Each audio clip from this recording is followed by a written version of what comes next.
Então, boa noite a todos. Esse é o nosso encontro do dia 3 de setembro de 2020. Eu passo agora a palavra para o Humberto. Humberto, com você, querido. Olá a todos, bem-vindos para mais um estudo filosófico do Espiritismo. E hoje a gente vai falar basicamente sobre reencarnação, esse ponto fundamental da filosofia dos espíritos, observando duas coisas de maneira preliminar.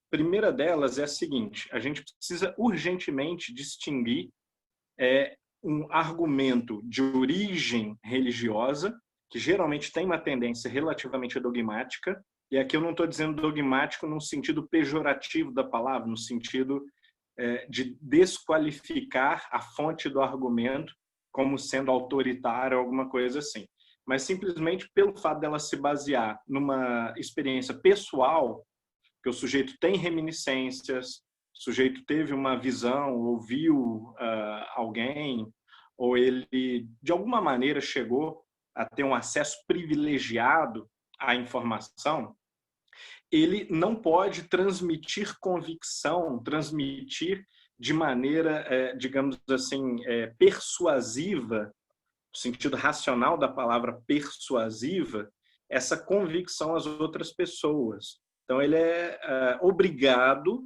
e isso não é nenhum tipo de demérito, ele é obrigado a apresentar a experiência dele de uma forma algo dogmática, ou até totalmente dogmática. Bom, foi isso que aconteceu, foi isso que eu vi, ouvi, experimentei, creia quem quiser, creia quem me levar a sério. Uma outra coisa completamente diferente é a gente oferecer argumentos que permitam a gente, de maneira persuasiva, sugerir ou evidenciar ou defender racionalmente a possibilidade da existência daquele ponto. Isso vale para todos os temas. Na filosofia espírita, existe uma pequena janela para o argumento de autoridade da inspiração superior. Então, há alguns pontos em que nós, por falta de evidências e por falta de argumentos puramente, nós temos que confiar na idoneidade de um médium. Entretanto, toda a estrutura da filosofia espírita, ela caminha na direção oposta, a de privilegiar aqueles elementos que possam ser argumentativamente ou de uma maneira evidencial defendidos, tá? Então, se esses elementos filosóficos, conceituais, teóricos, eles não puderem ser fortemente embasados em argumentos lógicos, racionais, em argumentos a respeito dos propósitos e do sentido das coisas, ou baseados em evidências, em estudos de casos, de fatos, de fenômenos, esses argumentos eles são não eliminados totalmente, porque há, como eu disse, uma microjanela para isso, mas eles são fortemente desprivilegiados, né? Não é aquilo de que o espiritismo primariamente trata. E aqui, claro, eu estou falando primariamente no sentido da proposta kardeciana. Para algumas pessoas que alegam ser adeptas do espiritismo, é claro que essa janela ela deixa de ser diminuta e se torna muito larga, se torna uma comporta de hangar, né? Passa qualquer coisa pela falta de filtro, pela falta de critério. Entretanto, a gente busca sempre o argumento racional, né? Então, em relação à questão da reencarnação, apesar das nossas discussões na praça, no corredor, com o sujeito que não é espírita, às vezes a gente usar erroneamente algum argumento de autoridade ou dogmático, na verdade, tudo depende de esse ser um ponto para o qual nós temos ou evidências ou fortes argumentos morais, teológicos até, né, ligados à bondade de Deus, metafísicos e assim por diante. Isso leva a gente a um outro problema, que é o problema da desvalorização da razão no meio religioso em geral. O meio espírita padece disso também, talvez menos do que a média, mas padece fortemente desse problema. qual que é a raiz do problema? O sujeito que às vezes até importante no meio espírita, ele estabelece artificialmente e contrariamente à concepção kardeciana, a concepção dos espíritos que foi rigorosamente filtrada, codificada, testada por Kardec, o sujeito defende um divórcio e uma oposição radicalíssima entre racionalidade e sentimento, intuição, moralidade, evolução do espírito, espiritualidade, alguma coisa assim.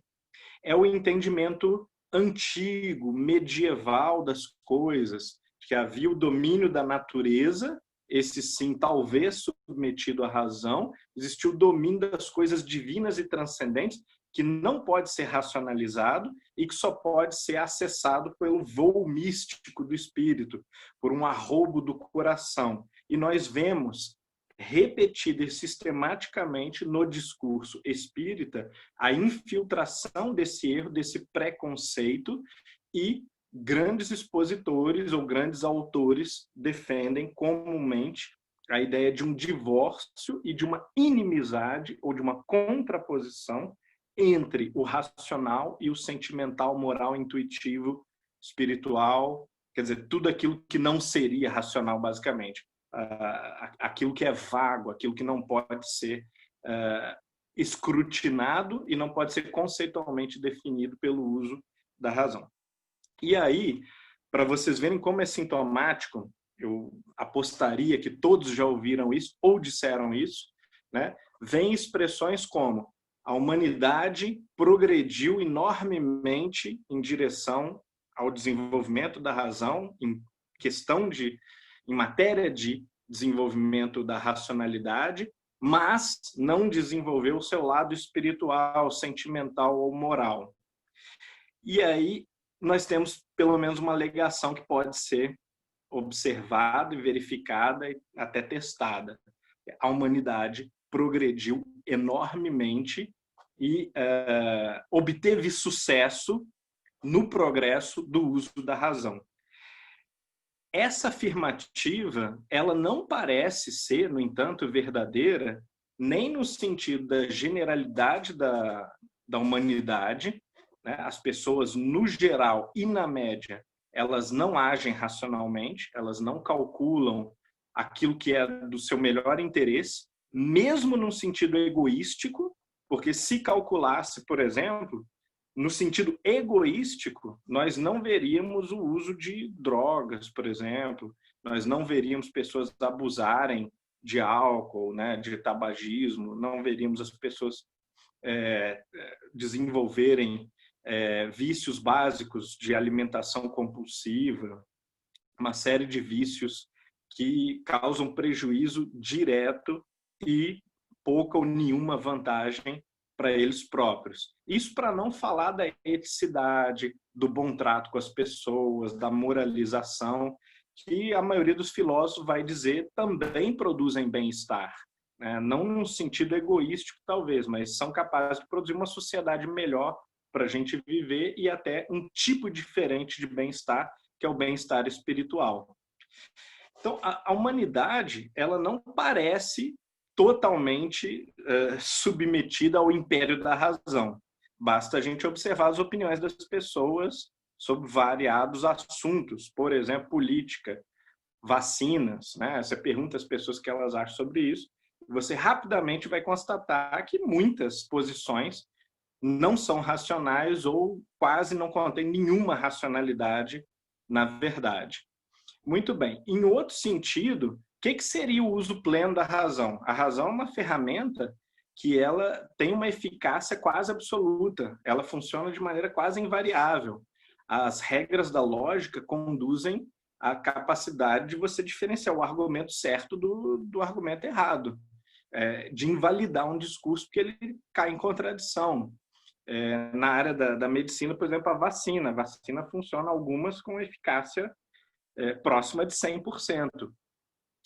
Você consegue, através do cálculo matemático, medir o peso das estrelas. Você consegue separar o que é ético do que é um comportamento culturalmente reforçado. Então, uma série de coisas a razão consegue fazer. E aí fica a pergunta no ar. Esse sujeito que critica a razão e que diz que a razão conduz ao mal ou não conduz a nenhum bem, ele é um excelente usuário da razão?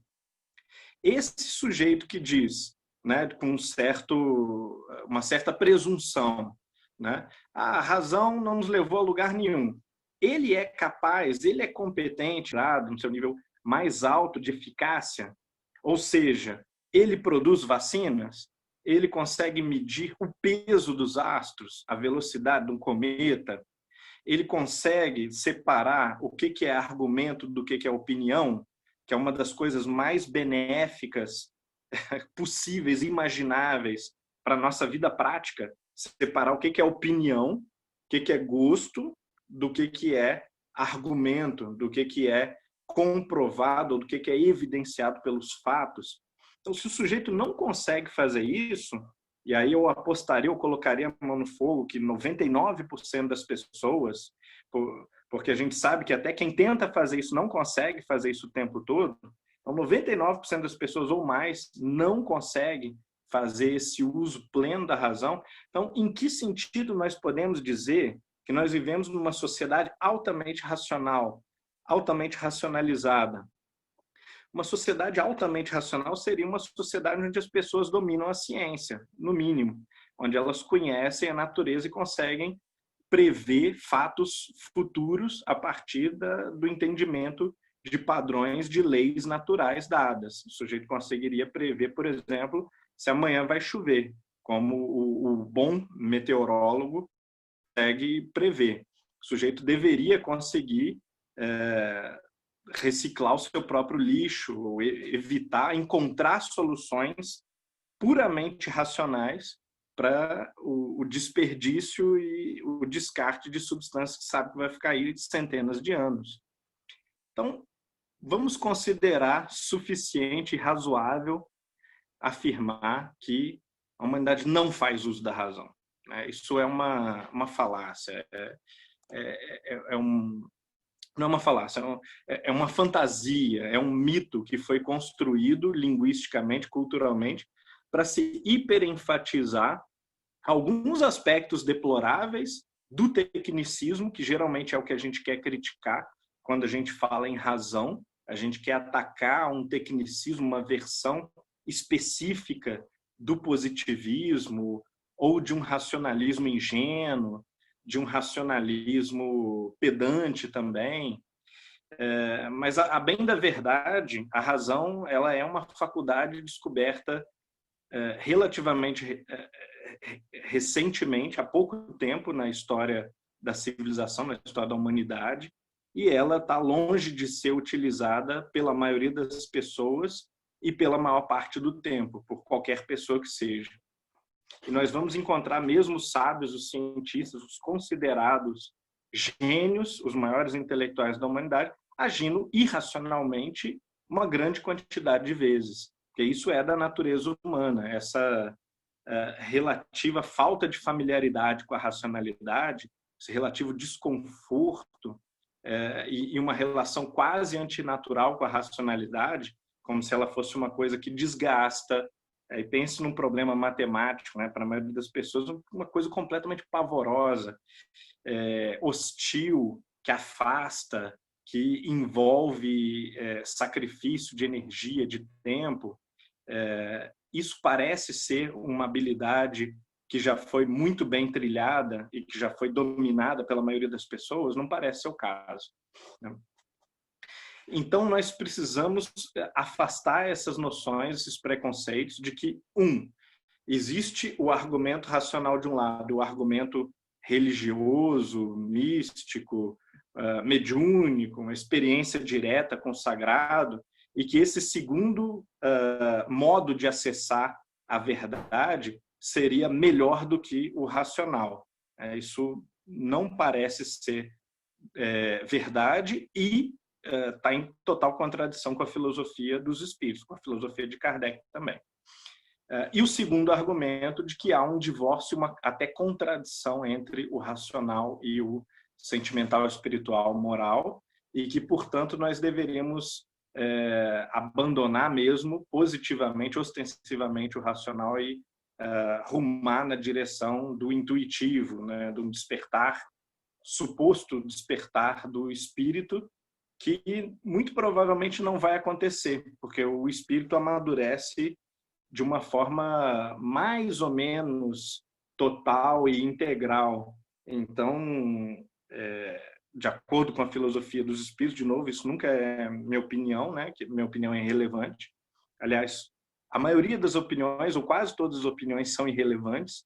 A gente sempre deve buscar os argumentos, né? De acordo com a estrutura argumentativa da filosofia espírita, o espírito não amadurece fragmentariamente, né? De maneira parcial. Ele amadurece de uma maneira mais ou menos uniforme, privilegiando talentos, funções, até profissões, às quais o sujeito pode querer dedicar-se por muito tempo, mas se o sujeito não sabe matemática básica, é muito improvável que ele seja um espírito maduro.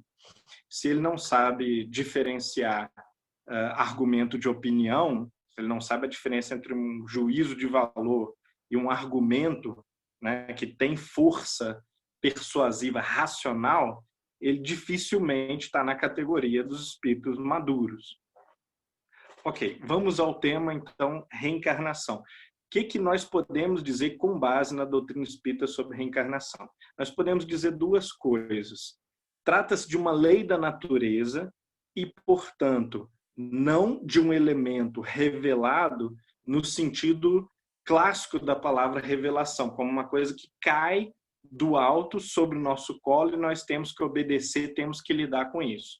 Não, é uma lei da natureza passível de ser investigada racionalmente e através de pesquisa evidencial. Então, nós temos que conseguir observar essa lei em alguns fatos da natureza, isso seria a abordagem por evidência, e nós temos que conseguir argumentar em favor dessa lei natural com base em alguma teoria explicativa. Por que isso acontece? Por que a vida não acaba de uma vez e vai para um momento espiritual em que todas as coisas possam ser aprendidas e revistas e um julgamento final possa ser dado, como muitas religiões pregam, por exemplo, né?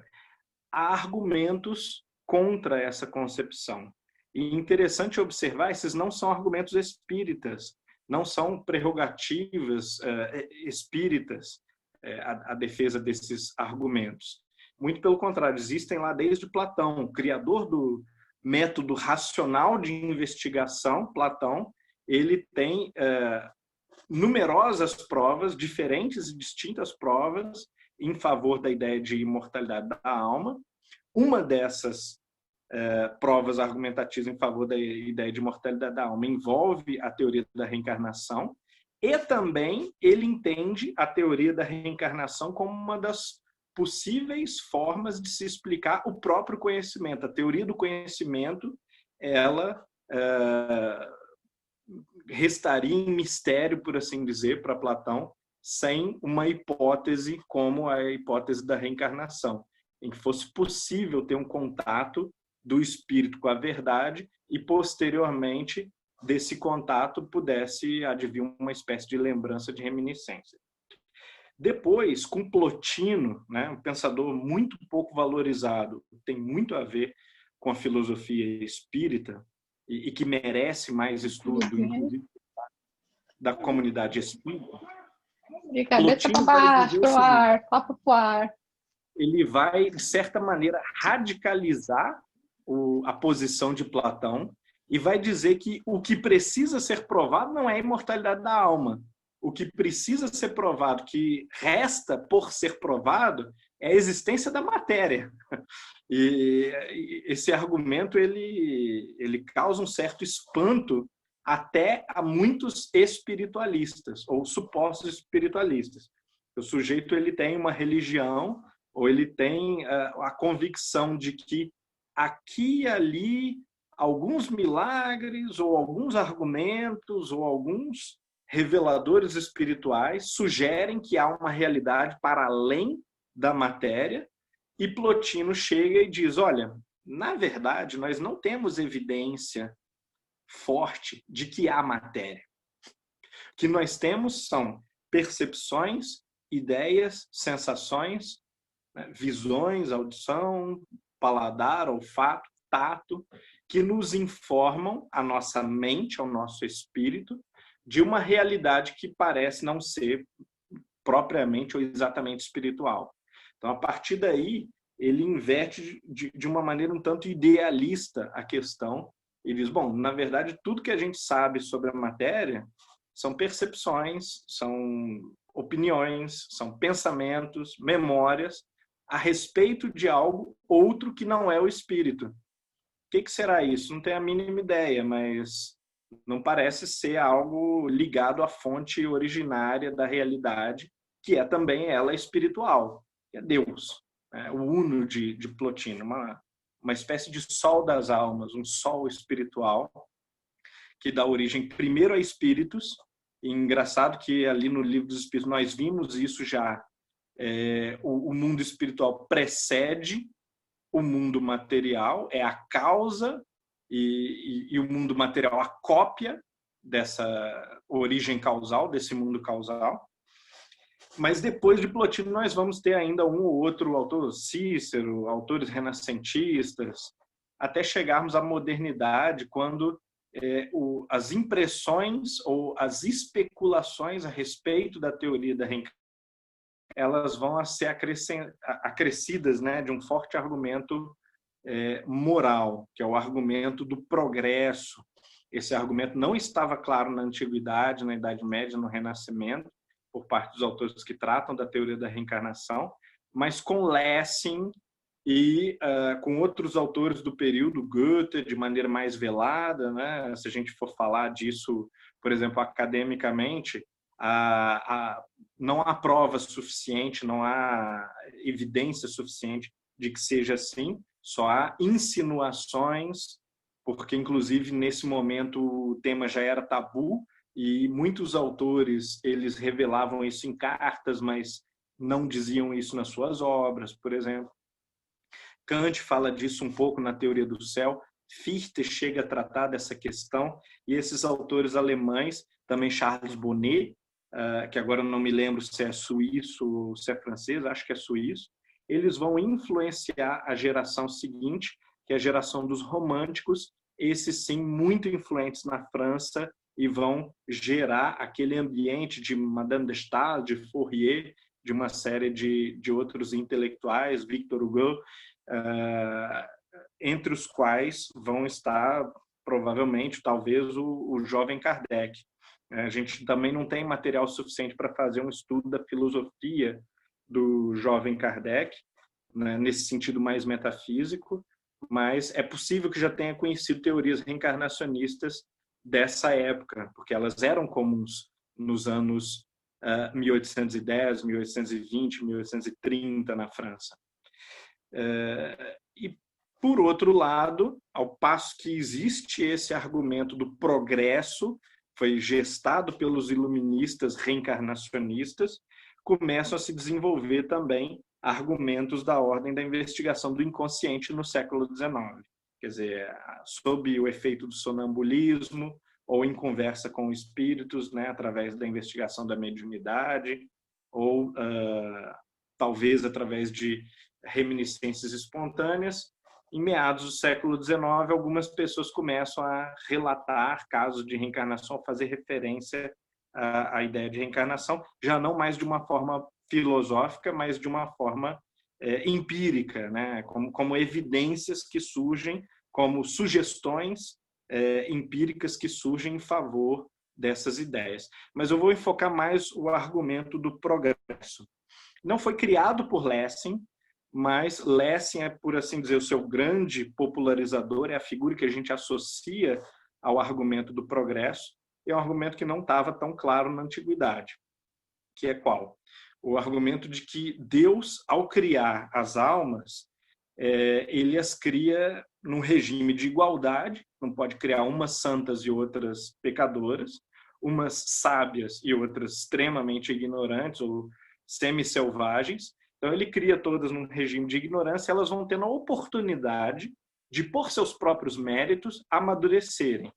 E o fato de haver uma discrepância muito grande entre as almas no mundo não é uma contradição com essa teoria, mas complementa a teoria com a ideia de uma solidariedade pedagógica universal. O que Lessing quer dizer com isso, com essas ideias?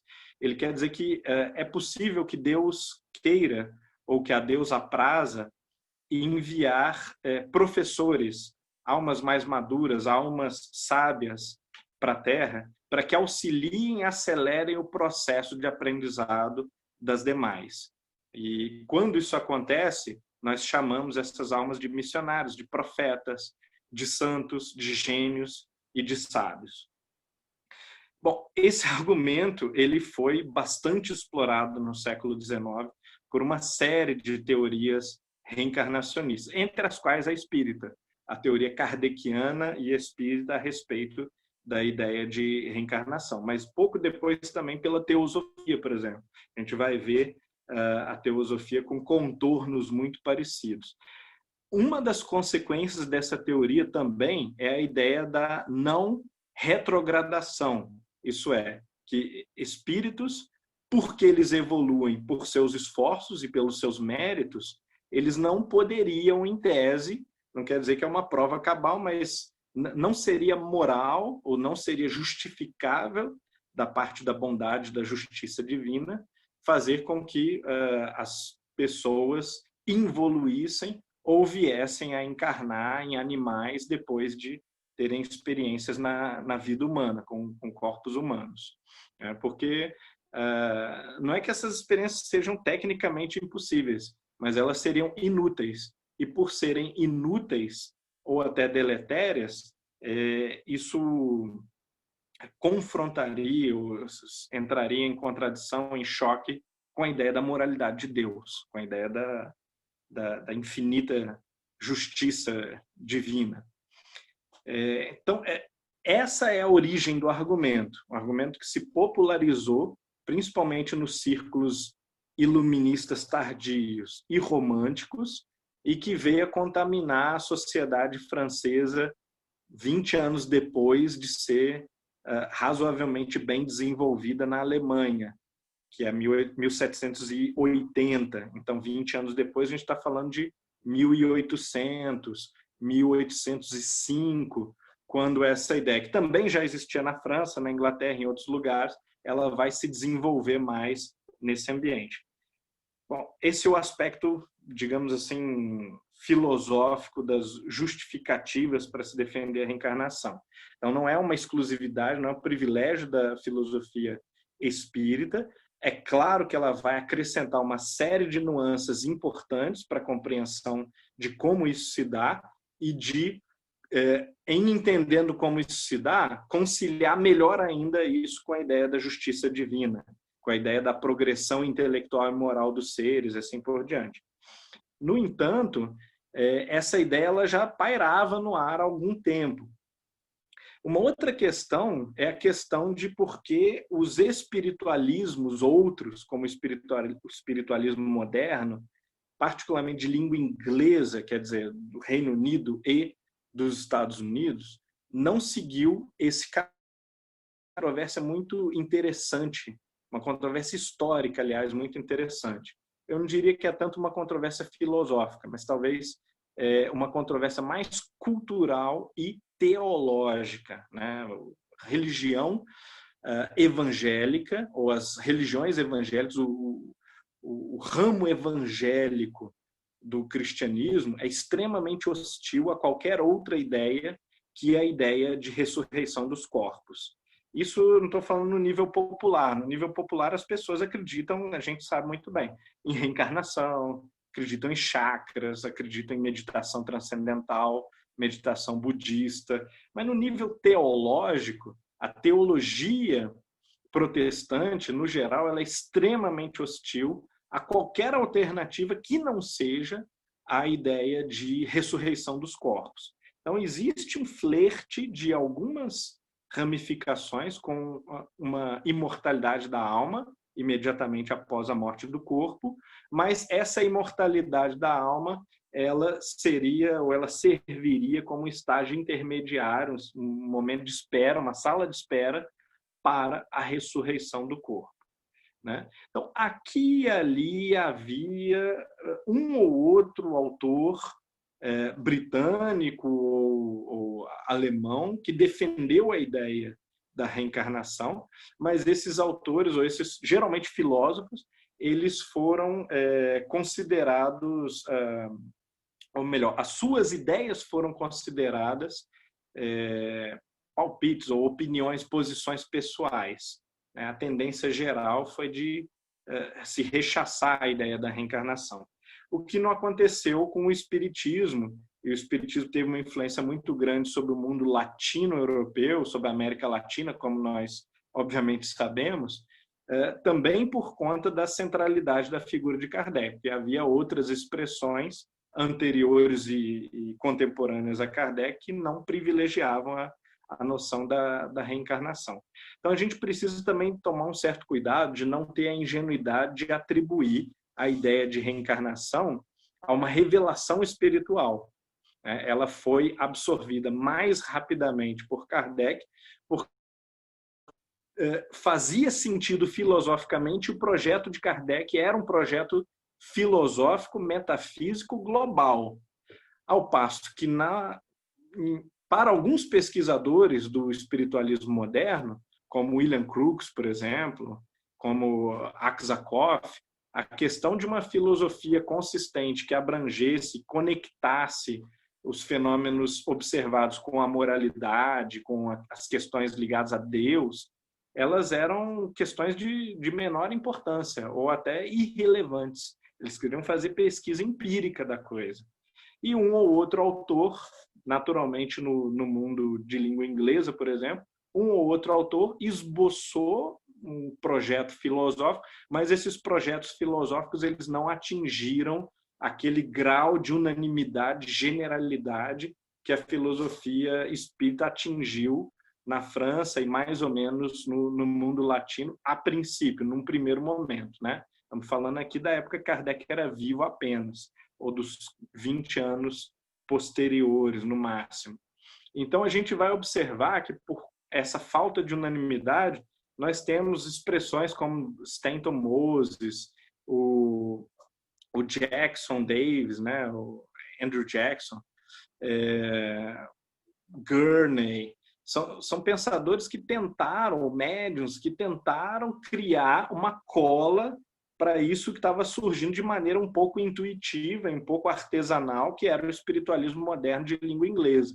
Mas eles não se tornaram hegemônicos, né? Isso afeta a nossa capacidade de dizer qualquer coisa de conclusiva, de generalizante sobre o movimento espiritualista de língua inglesa, né? Na verdade, o que acontece é que há uma multidão de ilhas. Essas ilhas elas aprendem umas com as outras e se comunicam, mas não há uma costura geral coerente, uma filosofia que agrupe e dê sentido essas variadas, interessantes expressões e estudos espiritualistas.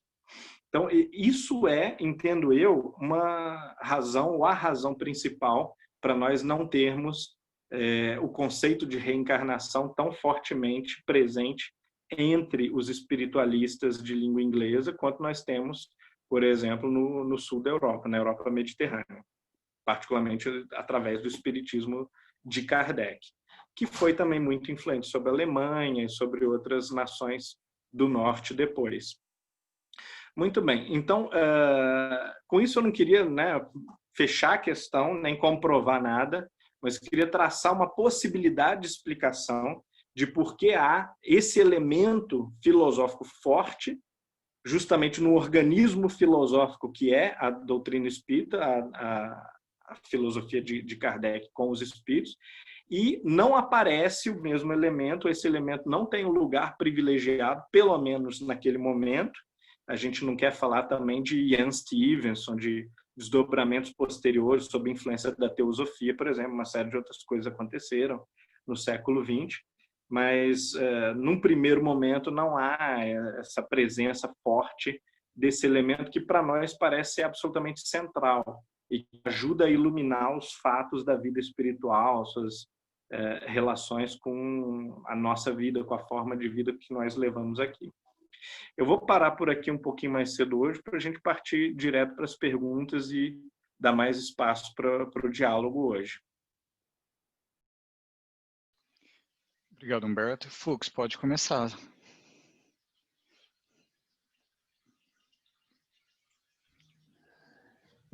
Humberto, no começo da sua fala, isso não tem diretamente a ver com reencarnação, mas uma visão mais ampla do processo, você falava de Kant e do racionalismo, né?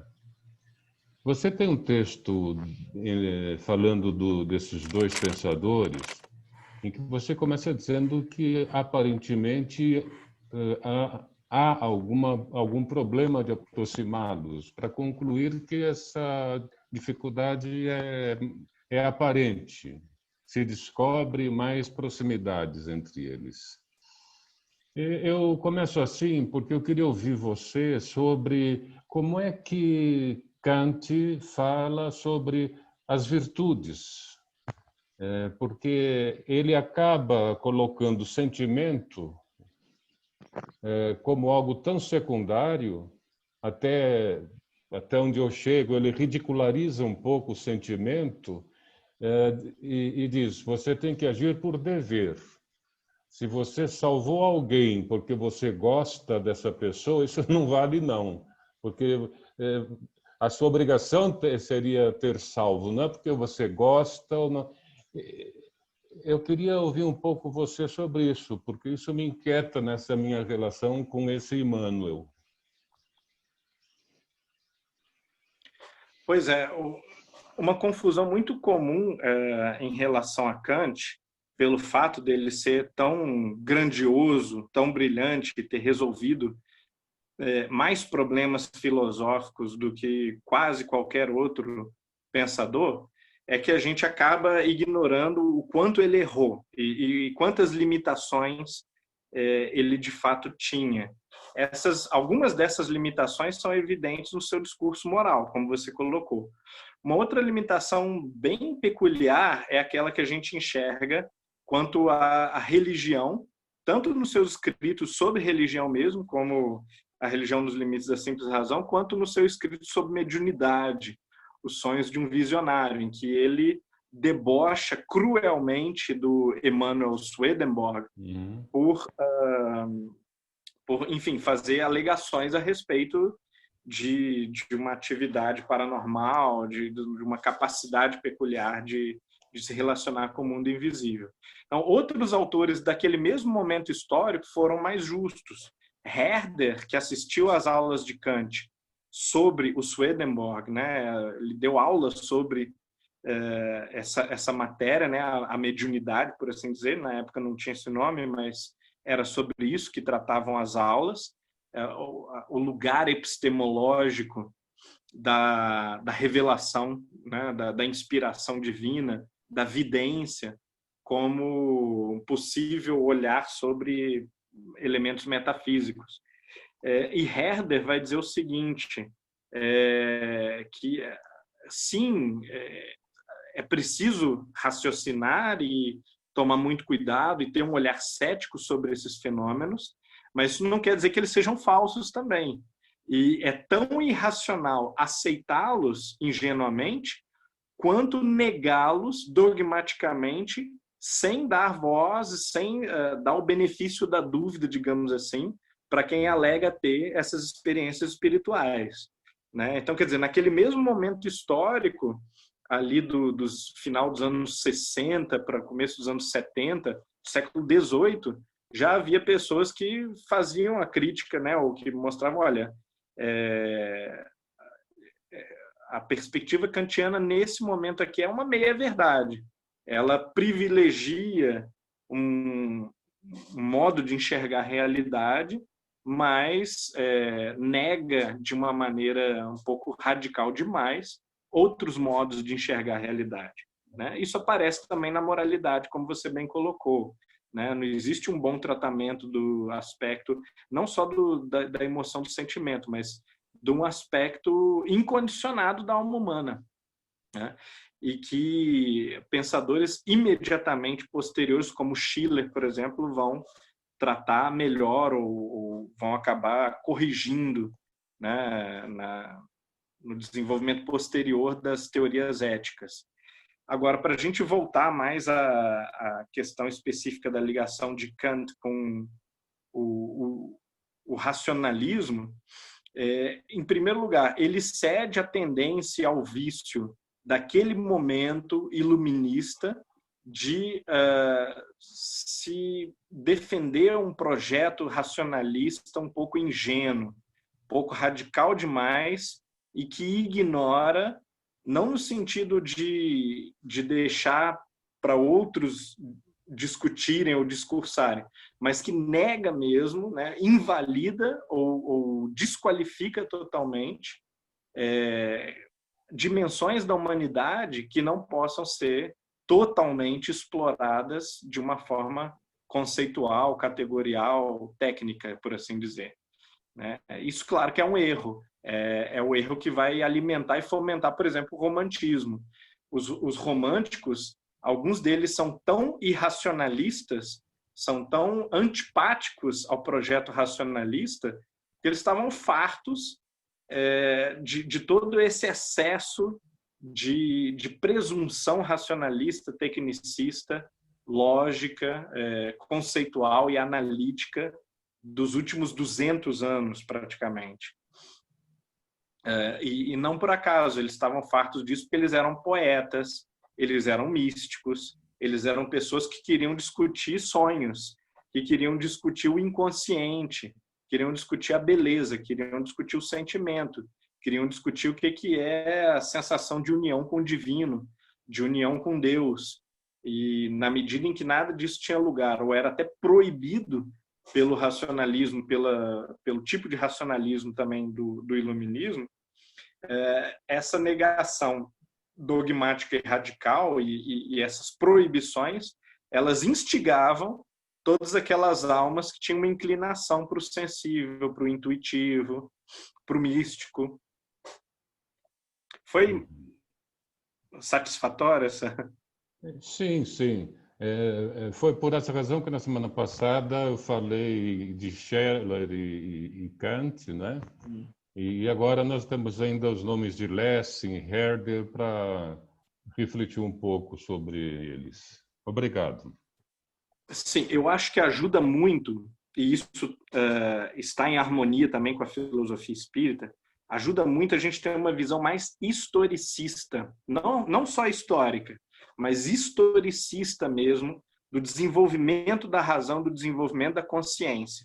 O que isso quer dizer? Ninguém alcançou a verdade, ok? Se ninguém alcançou a verdade, e se a cada nova geração, inclusive as forças da natureza humana e da própria natureza cósmica, assim, estão dispostas em favor do progresso, a gente pode pressupor que as gerações posteriores, elas sempre refletem melhor, ou elas depuram, ou elas reagem de uma forma criativa e positiva às anteriores. Isso não quer dizer que Foucault é melhor do que Platão. A gente não pode chegar a essa... Porque o progressista, digamos assim, obsessivo, é o sujeito que acredita nisso, né? Que hoje é melhor do que ontem. Então, quem está agora filosofando é mais importante ou já subsumiu em si tudo aquilo que foi feito anteriormente. Isso é totalmente falso, porque há inúmeros, incontáveis intelectuais que estão muito aquém de Platão, muito aquém de Aristóteles, e precisam comer muito arroz com feijão para chegar lá, né, para começar a entender Platão e Aristóteles. E isso não quer dizer que sejam estúpidos, tá? Eu acho, inclusive, que é um bom programa de estudo para toda a raça humana, né? Vamos tentar entender almas desse quilate e tentar contribuir com o choque entre o que eles estavam dizendo naquele momento e que a experiência dos milênios posteriores nos revela que possa ser contraditório com o que eles diziam, né? Então, assim, não sendo anacrônico, é claro que os grandes méritos que os pensadores do passado têm, eles não são anulados por nós termos descoberto depois coisas que dependiam de um telescópio, que dependiam de uma experiência com a democracia, diferente das experiências que eles tiveram, claro. Mas, assim, mesmo reconhecendo a grandeza desses grandes gênios, nós precisamos entender que existe um progresso do discurso. O discurso, ele é trabalho, ele é um projeto que é exteriorizado. Então, o sujeito, ele é brilhante e ele tem uma obra brilhante, mas aquela obra, ela está no tempo há 2000 anos, ou há 200 anos, ou há 50 anos. E, na medida em que muito suor foi julgado sobre os textos desses autores do passado, é perfeitamente natural que algumas coisas tenham sido corrigidas e melhoradas ou amplificadas. A lente amplifica melhor posteriormente as coisas que deveriam ter sido obscuras naquele momento em que foram ditas. Kant mesmo dizia isso, né? Nós entendemos melhor Platão do que ele mesmo, porque hoje nós temos um desenvolvimento do aparato do instrumental filosófico discursivo tal que nós conseguimos entender aonde Platão queria chegar, quais eram seus pontos cegos. Então, quer dizer, de uma certa maneira, nós sim sabemos melhor do que Platão o que ele queria dizer. É perfeitamente razoável dizer isso. E pouco depois disseram isso sobre Kant, ele não gostou muito, né? Quando os idealistas começaram a dizer a mesma coisa, olha, nós entendemos melhor a filosofia kantiana do que o próprio Kant, e é por isso que nós estamos indo além, né? Aí Kant não ficou tão confortável com essa ideia, mas a verdade é que isso acontece o tempo todo. Mesmo os maiores gênios, eles nunca são infalíveis, eles nunca são tão bons que os seus pontos falhos não possam ser corrigidos 10 anos depois da publicação das suas obras-primas, né? E os espíritos têm uma resposta a Kardec fantástica, né? Nós não devemos ler os antigos sem perceber os seus erros, que são aparentes e que agora, iluminados pela doutrina espírita, muita coisa começa a se mostrar adequada. É muito bom isso. Ótimo.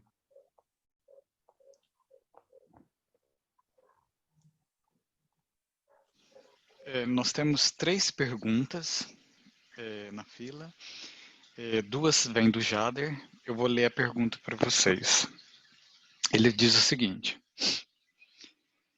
no templo de Plotino, as ciências ainda não existiam praticamente, no sentido que será empregado por Galileu, Newton e outros pensadores. Aliás, eu li a segunda pergunta. Desculpa, já eu inverti as ordens, mas vamos lá. Essa era a segunda, eu estou lendo como se fosse a primeira. Perdão. A matéria era vista como algo pouco previsível, pouco conhecida, mutável. Havia, por exemplo, a questão do Sol, que se via mover ao redor da Terra, e que era usado como exemplo da limitação do conhecimento de base empírica. Após 3 séculos, e Newton, temos regularidades matemáticas associadas ao funcionamento da matéria. Ele colocou aqui... Fabrício, sumiu o seu áudio. Eu escutei só o Sol ao redor da Terra. Depois disso, sumiu o seu áudio totalmente para mim. Melhorou? Melhorou? Perdão. Estão me ouvindo? Não consigo escutar nadinha. Ah, voltou. Voltou? Voltou. Ok, então vamos começar de novo? Tá, perdão. Vamos lá, sem problema. No tempo de Plotino, as ciências ainda não existiam. praticamente no sentido que se é empregado por Galileu, Newton e outros pensadores. A matéria era vista como algo pouco previsível, pouco conhecida, mutável.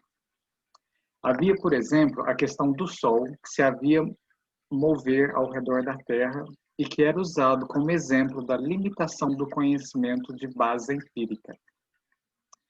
Após 3 séculos e Newton, temos regularidades matemáticas associadas ao funcionamento da matéria. Ele colocou aqui entre aspas funcionamento. O avanço da física, da química e da biologia, principalmente nos trouxeram conhecimentos antes improváveis, como a previsão meteorológica, que era questionada até o século de Popper. O século XIX ficou conhecido pelo entusiasmo como o avanço das ciências.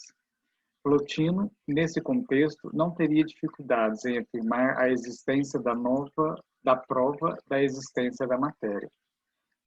Não teria sido por isso que os homens se afastaram de Deus e se aproximaram do materialismo?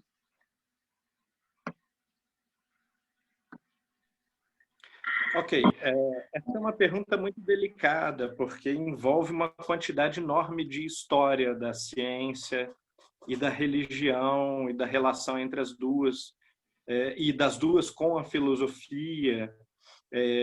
Então, eu diria que a resposta mais adequada é a gente fazer um estudo caso a caso, por exemplo, de quais teorias e em que contextos elas, de fato, sugerem ou privilegiam uma visão materialista da natureza. Porque, por exemplo, Bacon, Newton, Galileu, Copérnico, Giordano Bruno, eles eram ou monges católicos ou eles eram sujeitos extremamente religiosos, como, por exemplo, Bacon e Newton não eram monges, mas eram puritanos. Galileu também era bastante religioso, né? Embora não fosse monge, era um católico razoavelmente fervoroso. E todos esses cientistas acreditavam que o desenvolvimento do trabalho deles tinha diretamente a ver com a glorificação de Deus ou estabelecimento de verdades que seriam verdades divinas e revelações, de certa maneira, divinas. Inclusive, associavam essa perfeição da regularidade matemática com que eles começavam a ler o movimento do cosmos com a perfeição de Deus, com o intelecto eterno, invariável, universal, e eram muito felizes e ficavam muito empolgados em estabelecer essa correlação. Claro, em outros aspectos, e outros pensadores vão privilegiar esse descolamento entre uma ciência que consegue se desenrolar independentemente da teologia ou da metafísica, com uma suposição de que, de fato, isso mostra que a natureza não tem ligação com uma ciência metafísica, ou uma disciplina metafísica, ou com a teologia. Mas isso começa a acontecer mais aceleradamente só com o iluminismo francês. Depois o iluminismo britânico também, e depois no século XIX essa perspectiva ela vai sair do campo da propaganda, porque os filósofos franceses, eles, a bem da verdade, não são exatamente filósofos, na maioria dos casos são divulgadores da ciência e da filosofia. Então eles não estavam no patamar de Spinoza, de Leibniz, de Newton, eles estavam no patamar dos jornalistas que divulgavam os desenvolvimentos da filosofia e da física, principalmente, que era entendido como toda a ciência natural quase da época. Havia um pouquinho de medicina e química aqui e ali. Mas então, só no século XIX é que isso vai passar do patamar, né, do nível do discurso propagandístico antirreligioso para um discurso mais intraacadêmico, defendido por cientistas de peso que estão realmente realizando descobertas e fazendo a ciência avançar e que vão insistir, às vezes por razões políticas e sociais também, nesse descolamento entre a ciência e a religião. Mas na época de Plotino, apesar da ciência ser sim muito precária, esses filósofos eles dominavam aquilo que havia de melhor em matéria de ciência. Então, eles estavam longe de serem considerados, como hoje alguns humanistas são, né? Divorciados, né? Sujeitos divorciados do pensamento científico ou de uma investigação da natureza.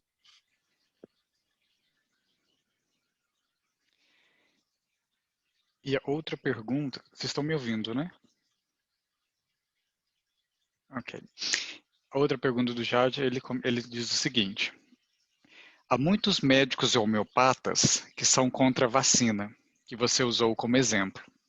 Eles decidem com base em uma racionalidade que se baseia em uma visão de doença como uma manifestação de desequilíbrio interior, que não deve ser eliminada, mas elaborada e transformada. Homeopatas presentes, me corrijam se não estiver certo, segundo a homeopatia unicista. Com base nos estudos homeopáticos, um remédio homeopático auxilia o sujeito a transformar manifestações interiores do sujeito em manifestações mais superficiais. Um câncer pode se transformar em uma doença de pele, por exemplo. A homeopatia entende que não há doenças, mas doentes. Como as premissas da medicina homeopática e da medicina alopática não podem ser verificados, e ambos os consideram confirmados pelo sucesso dos tratamentos, a razão é inútil para as escolhas de ordem médica? Ou seria um limite da razão? Nietzsche raciocinou de forma correta, mas partiu de premissas perversas. Aqui ele colocou perversas entre aspas. Não seria um limite da razão? Como identificar a razão frágil quando os argumentos são lógicos? Ótimo. Não é uma questão só, né? Na verdade, são duas questões em uma. Então, a terceira questão seria se existe possibilidade de separar as premissas, que às vezes podem ser inventadas, ficcionais, altamente controversas, dos argumentos racionais e lógicos. Então, sim, esse é um problema muito grave, muito difícil de resolver, mas não é impossível, né? Há uma razoabilidade das premissas e há maneiras de nós classificarmos as premissas como mais ou menos bem fundamentadas.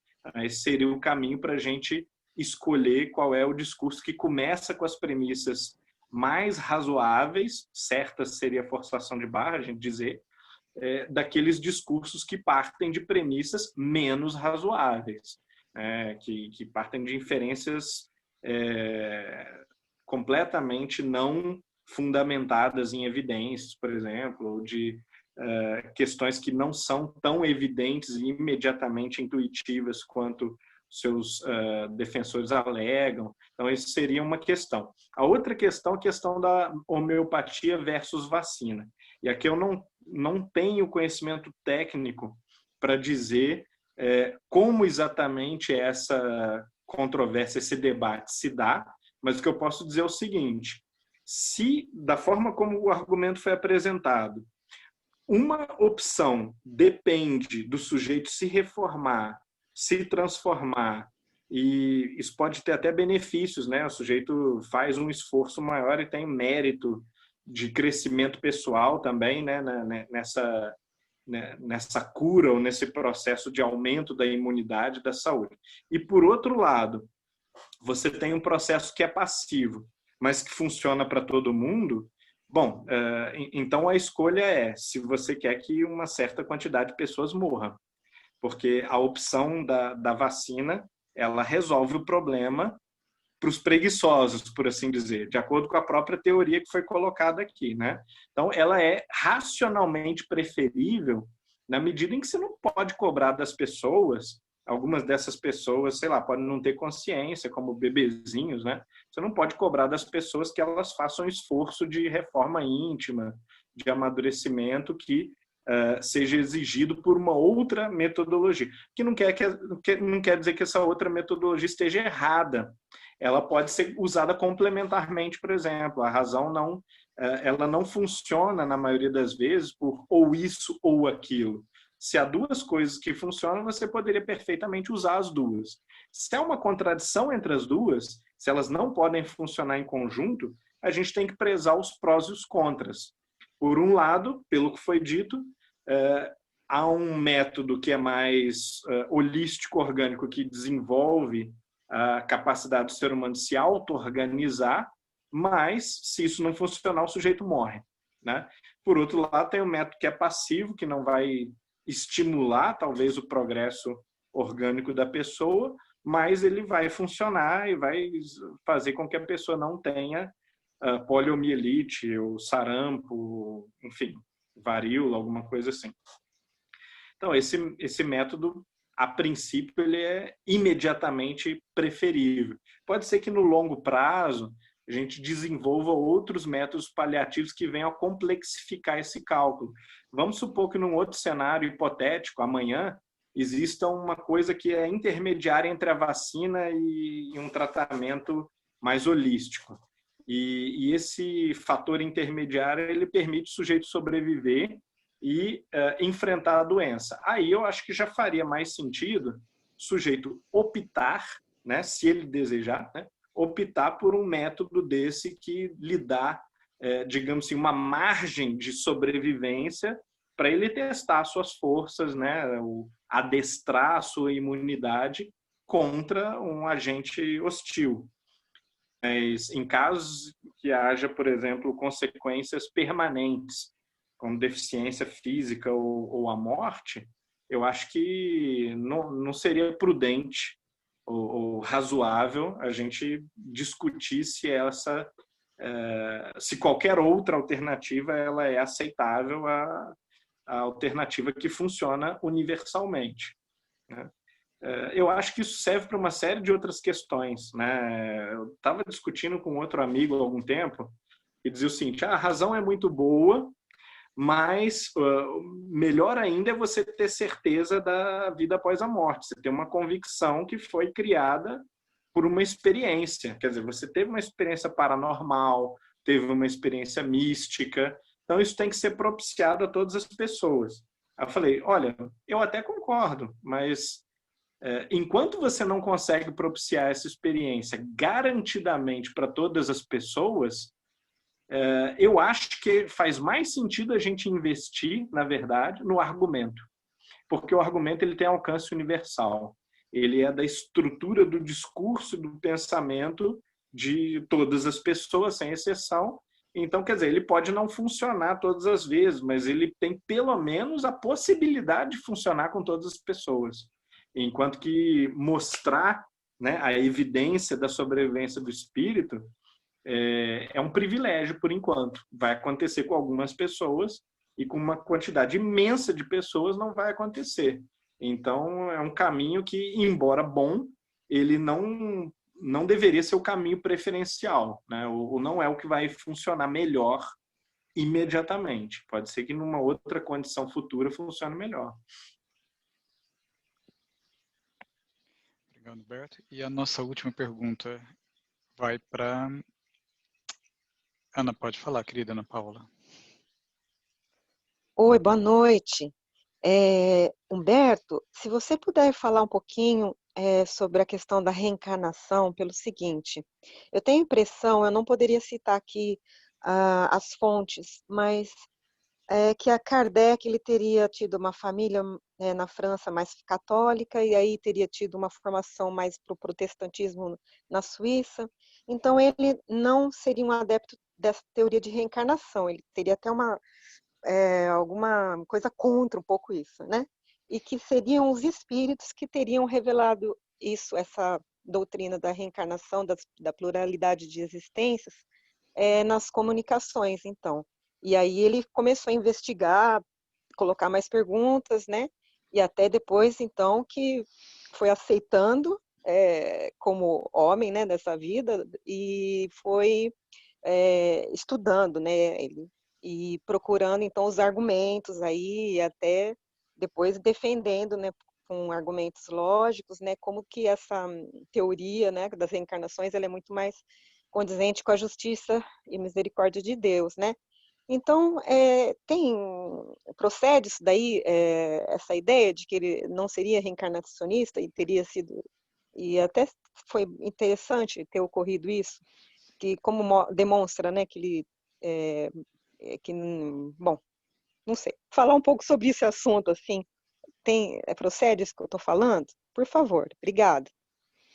Olha, eu vou te dizer mais ou menos assim, que sim e que não, né? Que sim, que ele provavelmente não era um reencarnacionista, ou não era mesmo, porque a tendência predominante dele era para uma espécie de agnosticismo.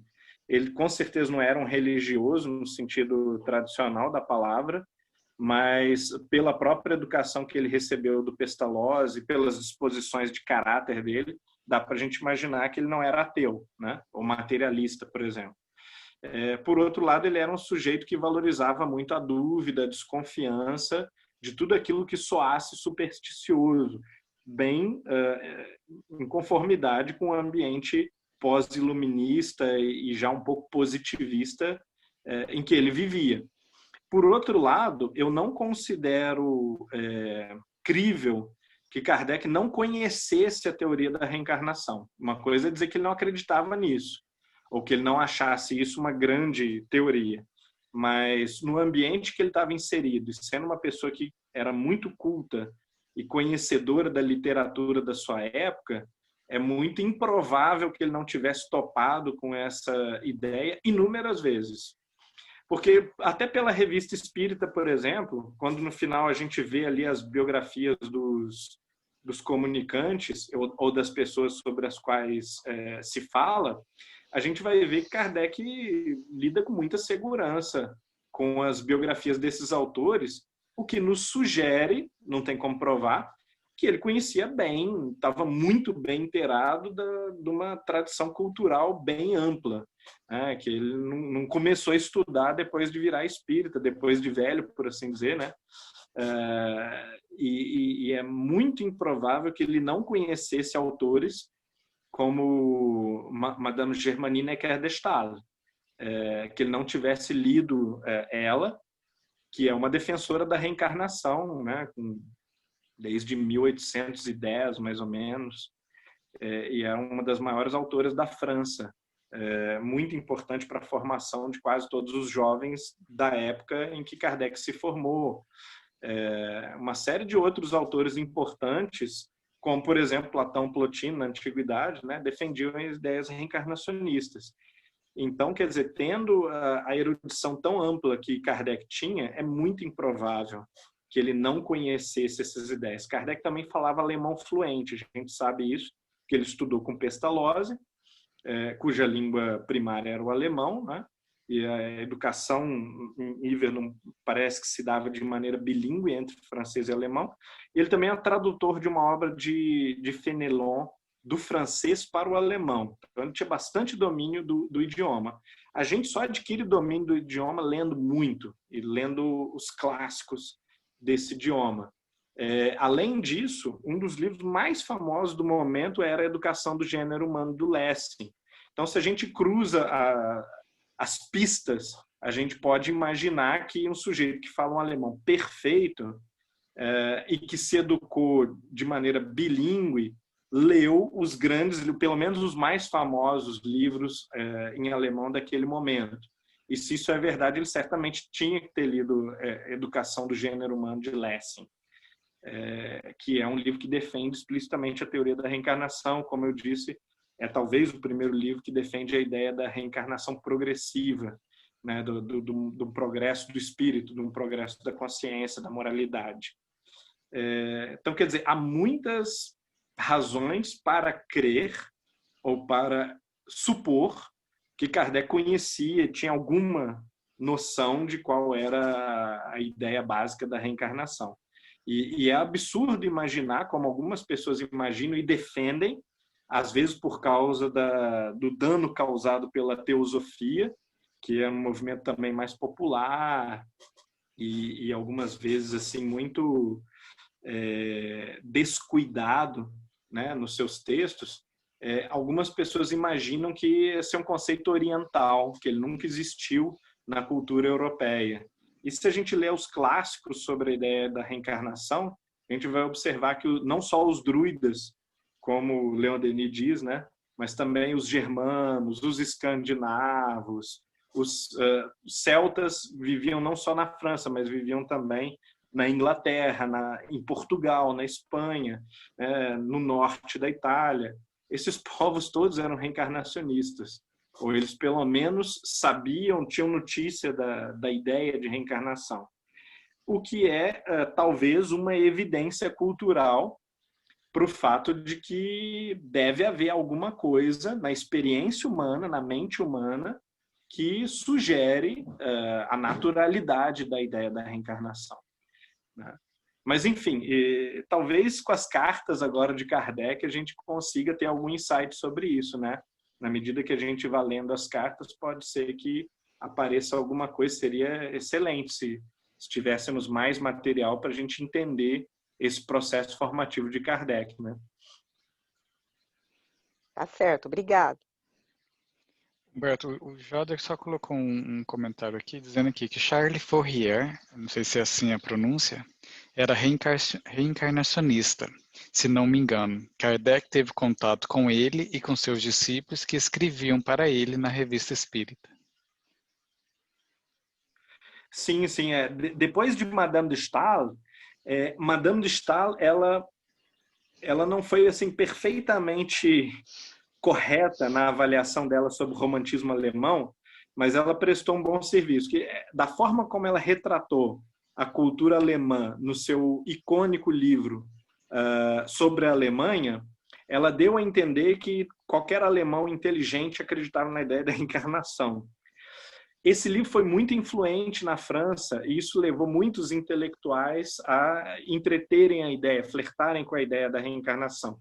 Então, toda essa geração romântica, incluindo os socialistas utópicos, que estavam assim na crista da onda do romantismo, eles foram muito influenciados por essa visão de Madame de Staël. E também, claro, a maioria deles lia literatura alemã do período e foi contaminada pela presença razoavelmente intensa dessas ideias em muitos autores alemães.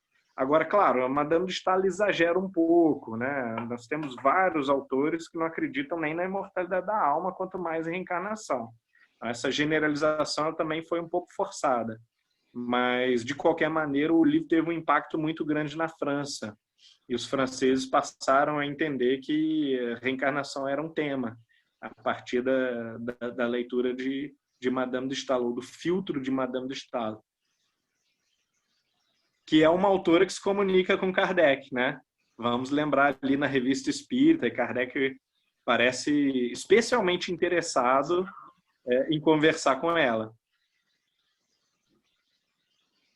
E há um líder, você falou dos espiritualistas utópicos, né? Há um líder dos espiritualistas utópicos, Dali Owen, que tem até livro publicado pela FEB sobre espiritismo.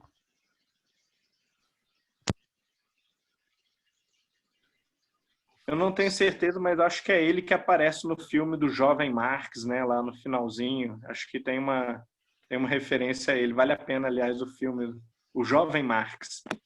Humberto, tem o Robert Owen e o Robert Dale Owen. São diferentes. Acho que o Dale Owen é filho do Owen. O Owen que é o socialista. Ótimo, não sabia. Então, o filho é espiritualista e o pai era socialista, é isso?